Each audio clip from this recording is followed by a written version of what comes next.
Now, Saudi Arabia continues pounding different regions across Yemen. The Saudi military carried out artillery and rocket attacks on several areas in Saada and Hajjah provinces. Saudi warplanes also targeted a military camp in Ma'arib province. There were no immediate reports on casualties.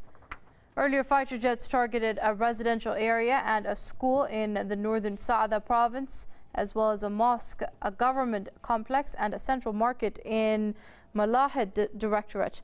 More than 4,000 people, mostly women and children, have been killed since Riyadh started its onslaught against Yemen on March the 26th.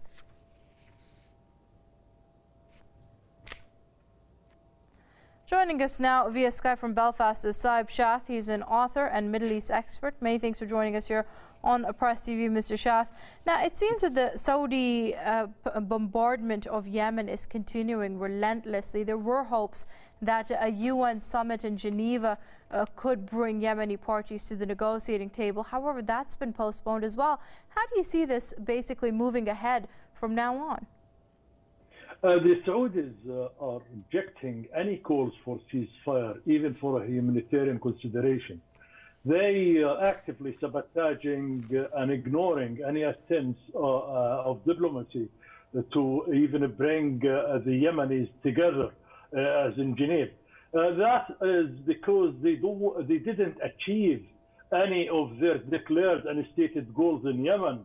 And we know lots of goals being stated, like reinstalling Hadi and the legitimacy and so on, which is actually to bring Yemen back to their sphere of domination. Till today, the Saudis are failed on that. So they are adhering to their Zionist advisors who planned for them how to execute this war. And they are trying to turn Yemen effectively to another Gaza. They are continuing and imposing the sea and land blockade. They are destroying and erasing the civil society in Yemen and its infrastructure network. We notice the savagery in attacking hospitals, neighborhoods, schools, etc. But saying that, they didn't, as I said, achieve the goal. The Yemeni people are on the attack now today, and they are reaching the heart of three provinces which is used to be Yemeni and annexed by Saudi Arabia.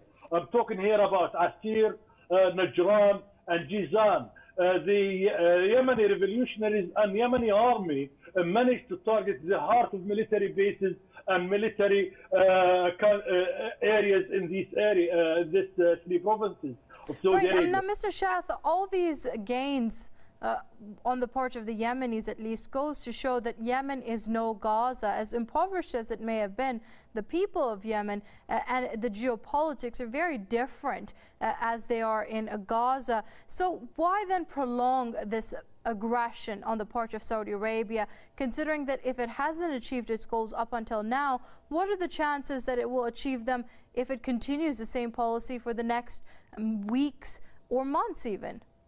Yeah, it will continue for months, not weeks. I can see that.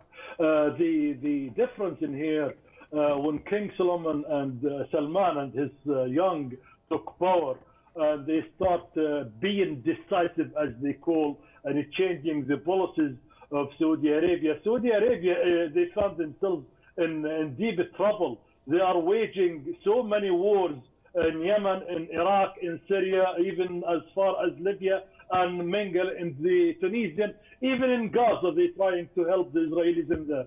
So they found themselves, their fingers at so many cakes, as they say, and they are going to be banned.